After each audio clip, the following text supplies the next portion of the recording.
Have I mentioned the fact that the name of our show, by the way, if you just barely say it wrong, it's Atomic Cock? Awesome. Right? You picked a winner. Yeah. Hi, welcome to... Blah. You can't not do it now. That's I know. the thing. Atomic Cock. Hi, welcome to Comic Talk. I'm Josh. And I'm Drew, I guess. Well, it's a good guess. This is our weekly poll list review for November 11th. This week we've got a very heavy list of titles. We've got Batman to talk about. We've got Catwoman, Airboy. Oh shit, they're all falling all over the place. Descender, Thors, and Hawkeye. So let's start off talking about Batman number 46. This is Snyder, Capullo, Mickey, and Placentia. I hope that I got that in frame. I do. Yeah. So this is just more pursuing a Mr. Bloom. It's the main thing. I guess. We finally get some good Bloom dialogue. We do. He's spoken... We finally get to see like how he works and shit too. Because Yeah. I mean, you only kind of see him in the shadows before, and I didn't realize he could make his fingers all long and shit. Yeah, it was pretty cool. Yeah. The opening scene was pretty brutal, where he's just putting his fingers through a bunch of people at a debutante party. Yeah. And I really like his characterization. He didn't immediately ring as being too similar to any other major Batman villain. No. And I think him likening himself to the people he was murdering also kind of set him apart. I mean, I guess Cobblepot is like a member of the aristocracy or whatever of Gotham. Yeah, but other than that, I mean, he's pretty much the only villain in that realm. Yeah, he's kind of a charming debutante, is how he came off to me at least. So we have some stuff with Bruce Wayne here, the shower scene. I feel like the idea here is let's build this other Bruce Wayne up so it can all get torn down and destroyed. Is that how it feels to you? Only because I know how comics work. Right. I mean, yeah, it definitely feels like he's establishing like a new life for himself, and that he's, very happy with this. But you see little seeds getting planted and stuff, and it's all gonna come crashing seeds. down. Yeah, good job. Yeah, thank you. I caught that. Yeah, I've been planning it for weeks. I got that you did that. I think part of why I say that specifically is I'm reading Batman and Robin Eternal, which you're about to pick up and read, and we're going to talk about on Monday, issues 1 through 6. Sure. And in that, there's a lot of continuity and tie-in with what's going on in these other titles. And I feel that a lot of seeds are being planted over in Batman and Robin Eternal about Bruce Wayne and how that's going to move forward. Mm-hmm. In my head, I've already got it figured out in how I think it's going to happen. So we'll talk about that Monday in regards to Batman and Robin Eternal. So look out for that. Mm-hmm. I also really like the lettering that they use for Bloom. I do too. It definitely gives him his own voice that's set apart. It almost seems, because everybody else, speaks in like kind of the same way, but just like the change in font and everything, you imagine like this sort of subhuman voice coming from him, which is really cool. Yeah, a little bit raspy, maybe, is kind of the vibe that I get from it. Yeah. Or prickly, I don't know. Yeah, he's got one of those menacing lisps, perhaps. Yeah, it seems cool. I agree. The lettering's cool. The art Mr. Gordon. the art still feels like it's felt for a while. It's still that same team. Pencils, inks, and colors all the same as it's been for quite a while. Which we've established that we liked. We've talked about quite a bit. And also let's talk a little bit about Gordon, because I think they did a lot of cool stuff with Gordon in this one. We had the Mecha Bat Army, and he disagrees and says it's a bad idea. He's really establishing himself now as Batman. Yeah. My favorite part about him is just his inner monologue and how different it is than Bruce's. Agreed. Because Bruce goes in just like guns blazing, so to speak, and it's like, this has to work and whatever. And Jim Gordon's like, please work, please work, please work.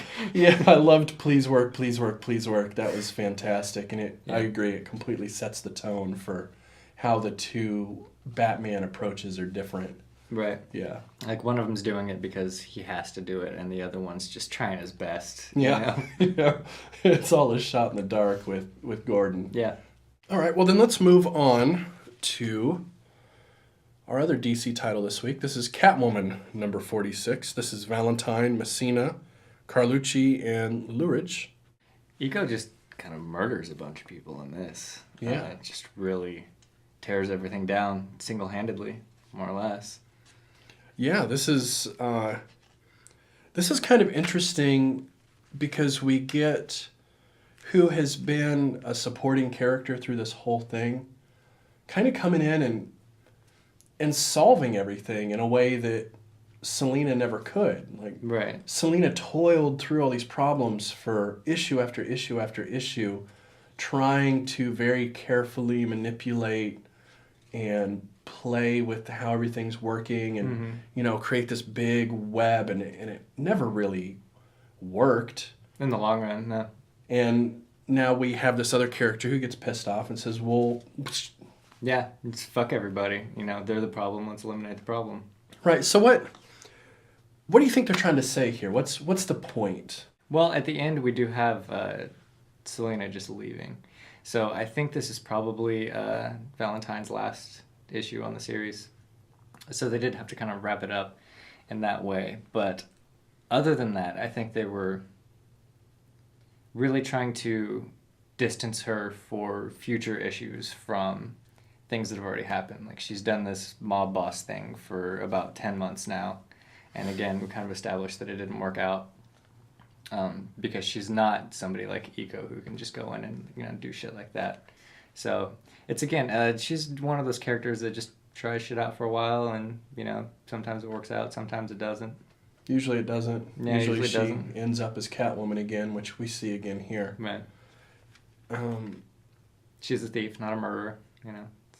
It feels weird to me because in a way, I feel like maybe it cheapens what they were trying to do through the whole thing. I do feel like it was a little bit too clean of an ending. I mean, it was not clean, but it's kind of an abrupt break. Yeah. But maybe that's the point? Is that what they were going for? Or is it because... I think it's probably because Valentine's gotten taken off of it. Yeah, looking at it from a outside perspective, not within universe, that was kind of a surprise, right? It was she was just removed from the title. So I think that's the idea here is like, okay, then the moral of the story is Catwoman doesn't work as a mob boss, both in universe and in sales and out of universe within the DC publication world. Yeah. So let's just, But from what I understand, most longtime Catwoman fans have been a big fan of this. I mean, everybody hated the Nocenti shit, and when Valentine took over, I mean, she really, brought some new stuff to the table. But, I mean, I don't think she has the marketing that a lot of the other characters have. I mean, we have the Catwoman movie with Halle Berry that nobody likes to talk about, and that was forever ago. And again, nobody likes to talk about it. So, it is what it is. Yeah. Anything else you want to say about this? Sad to see her go. Hope the next guy does all right. This is something we've been waiting for a while. This is Airboy number 4.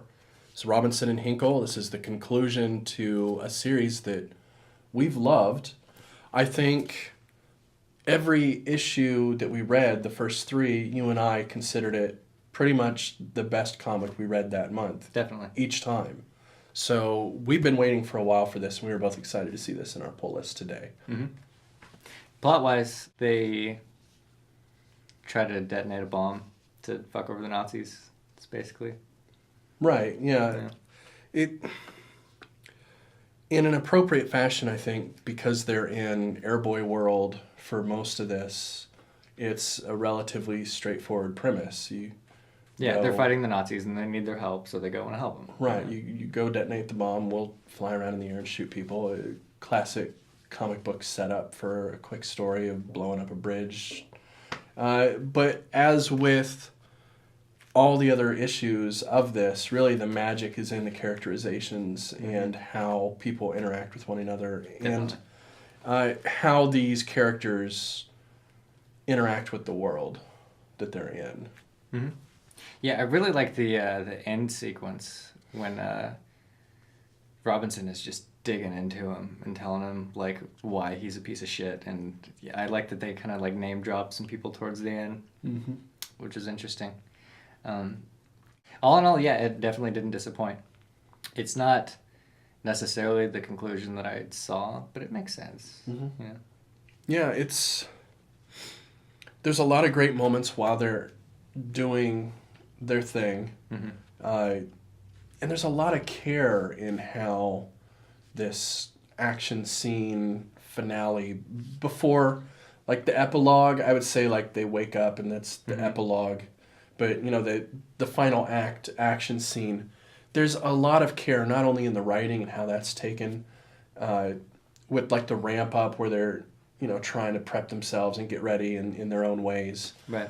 But also in the scenes themselves, like when they're walking in the Nazi uniforms, I think we both got a good laugh out of that. Because they felt like they looked really cool. Yeah, and then we find out that Hugo Boss designed the SS uniforms. Right, so yeah, you would look pretty cool in them, you know? They did look pretty good.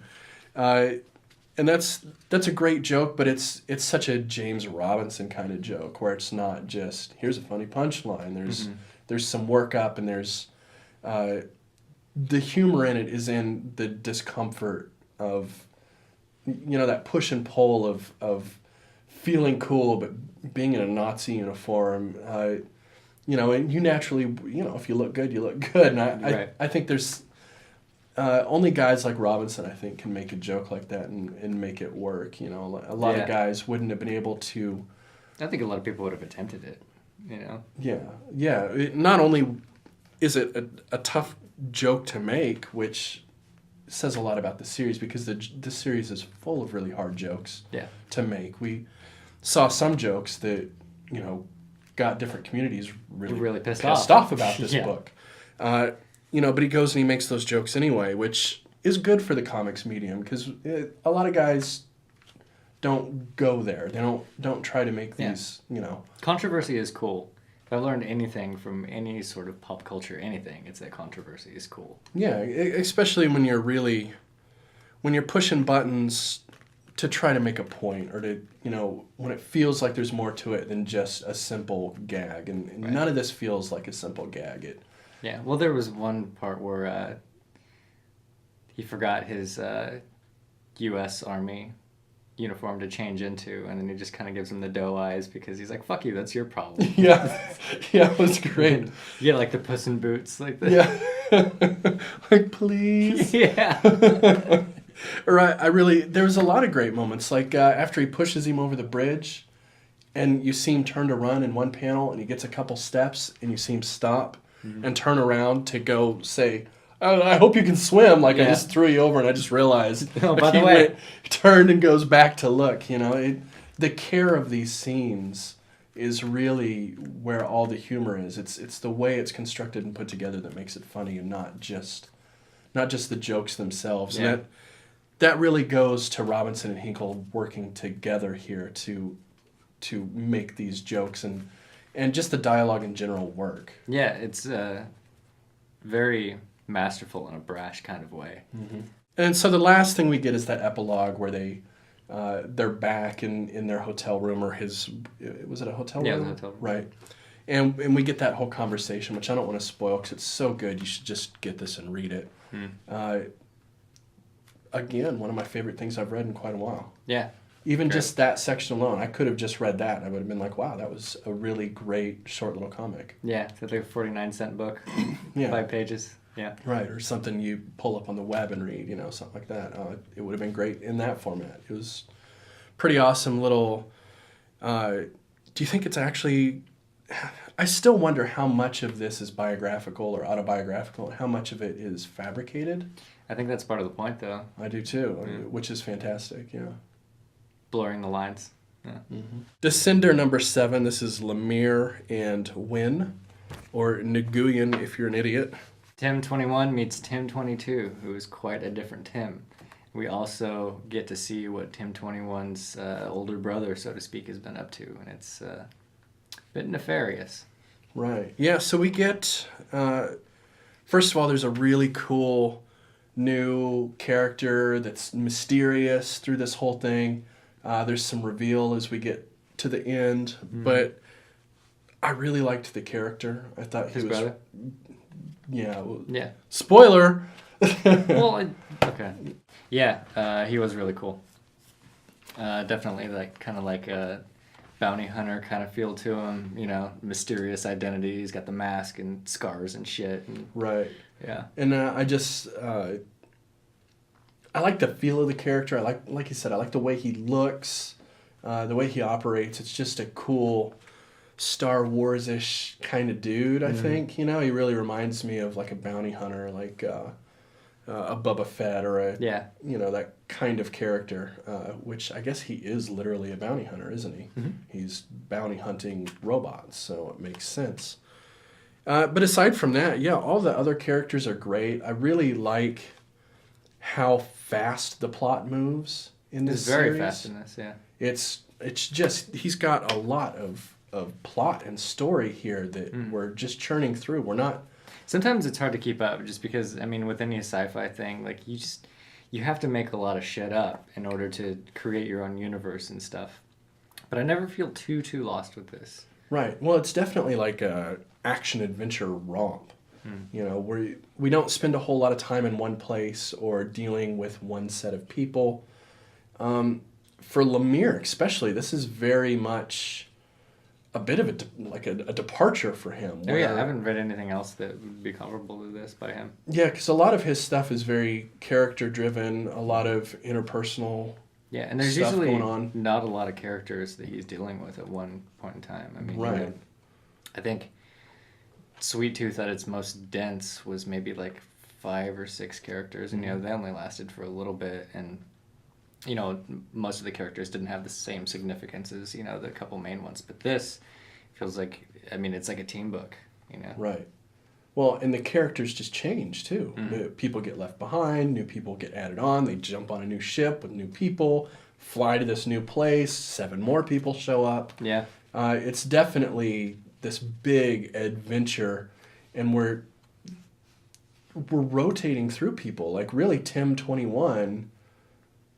is kind of the only person so far that really is a stalwart. Like, we lose people, we gain new people. And it's pretty exciting, really. Yeah, yeah. Even in this one, they mentioned a couple of them are getting left behind. Like the driller robot that I really liked is unfortunately getting left behind. And I saw in the beginning of this issue is apparently the beginning of book 2. So I would definitely recommend reading book 1 first. Yeah. Yeah, but it's good. Yeah, it's good. I like it. What do you think about the artwork? Because I have been consistently a fan. It's growing on me. Yeah. I like it more now. I think your comparison last time to old school sci-fi, the more hard sci-fi stuff like you know, A New Tremors. Hope, you know, I think that helped a lot. Now that I'm looking at it in that view of it trying to soften the edges of sci-fi a little bit here. You know, it's so easy to get those very sharp, futuristic feeling that... Yeah, super digital. Yeah, that you can maybe lose a little bit of the heart of the characters. And I think the whole point here is to soften everything up so you feel more based in the characters. And it feels more like you get a bit of that Western vibe that way, which is always a cool way to do a sci-fi story. And given that this is, you know, watercolors that were reprinted on different paper, but just the texture that the watercolor paper has, I think really adds quite a bit to the art itself. It's almost like the texture of the paper is its own dimension. I like that. Yeah, and also the more issues I read, the more I get used to who the characters are, which makes it easier. Like, one of my main gripes early on was there's so many different characters, and then when they're shown in this very kind of avant-garde, loose style, it becomes hard to discern exactly what's happening. But the deeper we get into it, the more time we spend with these characters, the easier it gets to follow the art. All right, well, now we're going to jump over to Marvel. Thors. We have Thors. This is the finale, number 4. Kicking down doors. This is Aaron Sprouse, Story, and Silva on this one. So I guess they got a few less people doing ink now. They only got 7 inkers. That's weird. Yeah, right. Wasn't there like 700 people on the art the first couple books? Yeah. Yeah.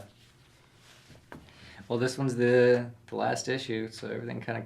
it does come together, but it's weird. They had to, like, also segue out of the Battle World shit. I know. This has the exact same problem that we had with Old Man Logan. Yeah, I don't think it's as bad as Weird World. Because Weird World felt like the last, 2 or 3 pages were just like, oh, hey, by the way, and fuck everything. Right. Whereas this was kind of like, yeah, there's this thing, but then there's this other thing, and they got distracted with the other thing. But just fuck the other thing. Right, yeah. It feels like they waste half of this issue with the, oh, by the way, Battle World is bullshit, and let's go fight Doom, and it's like, what? Why the fuck do I care about that? I'm not... It has nothing to do with anything so far, other than there is a Thor that brings them the news. Right. This makes this a tie-in when before it felt like just a cool self-contained thing. Just like the other ones. It's the same goddamn problem that we had with the other Secret Wars tie-ins that we've read, where the ending just feels like bullshit. But at least with this, before we get to that, we see the resolution. Yeah. So the first half of this is pretty cool. It felt right, but it even kind of just falls apart. They're fighting. They say, they use exposition to quickly say, oh, here's what my master plan was and why I did what I did, and oh, you're a bastard, I'm gonna beat you up now. And then they hit each other with hammers, and then Lady wins, and then they just leave. Yeah, and then Lady Thor shows up. It's like, well, fuck all this bullshit. Let's go do this other thing. And then they go fly around with their hammers in front of them and talk about fighting Doom. It's like, what the... I don't know. It was a bummer, just like all the other ones we read. Yeah. Which is too bad. All right, well, that leaves us with just one more. This is the all-new Hawkeye. This is Lemire, Perez, and Herring. Like The Vision last week, this is a title that I picked up to read myself while I was at the comic shop. I just brought it with me. Yeah. So much like last week, Josh is going to take all the credit for this pick, and Yeah, well, but unlike last week, I'm not nearly as big into this as I was in Division, so let's talk about it. Okay. So I've been reading this prior to this. It's weird. It's a new number 1, but if you were following the Lemire Hawkeye from before, it is a direct continuation of that. And in this, a lot of what we see is kind of the fallout between the 2 Hawkeyes, because we have 2 Hawkeyes in this, over the last story arc. So I did not read the old one. I have no idea what's going on there. This feels to me like a transition from Hawkeye and Company to now there's Girl Hawkeye. Is that what you got from this? The Girl Hawkeye was in the last one too. Well, right, but they were a team, right? Yeah. And they were the whole Hawkeyes. thing was like the Hawkeyes. This feels like they're saying, okay, we're breaking up the band. Hawkeye is now going to be a title about her. Hawk Guy, Clint Barton will now be in the Avengers. Go read that if you want him. And here's why. I feel like this is just explaining why. See, I'm not sure, because there's present time stuff that happens in here, and then there's 20 years in the future stuff that happens. And then the 20 years in the future thing, he hasn't picked up on a bow in a while, so... But we don't really get a clear indication of, when that actually happened. So I wouldn't be surprised if he's still in this pretty heavily for at least the next few issues. Yeah, I do though. I really think that's what's going on here. They're wanting to transition to having her as the lead because they're trying to diversify. I think it's a cool idea. Makes sense. Right. Yeah. All new Hawkeye, meaning a whole new person is Hawkeye here. Right. Kind of like the all new Wolverine title. We have a couple other examples of that. We have Lady Thor. So, honestly, this was kind of cool. I kind of like the art here. I really like how it transitions between like super standard and slightly avant-garde-ish, which is something the last series did a lot too, just to differentiate time and stuff like that. I think it's a really cool trick. Yeah, the jump back and forth, 20 years now, 20 years. It's a good device to tell a story. It feels a little weird as a number one to be doing it that way to me, just because I'm not number one. I'm not invested. Yeah, I'm not invested in it yet, so.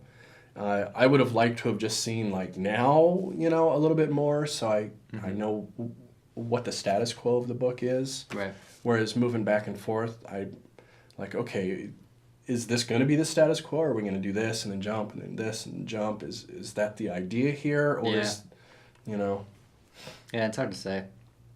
But yeah, I mean, I can't really say exactly how I feel about this as compared to the last series because I did read, all 5 or so issues of the last one. And the first one I thought was okay, but kind of as it got into it, there was just some really cool shit that happened. I mean, they really went about exposition in a very cool way and showed a bunch of past stuff in a very cool way. And the premise was really cool, and like the resolution was not a clean tie-up, which is evident by this because, they're still arguing about this shit.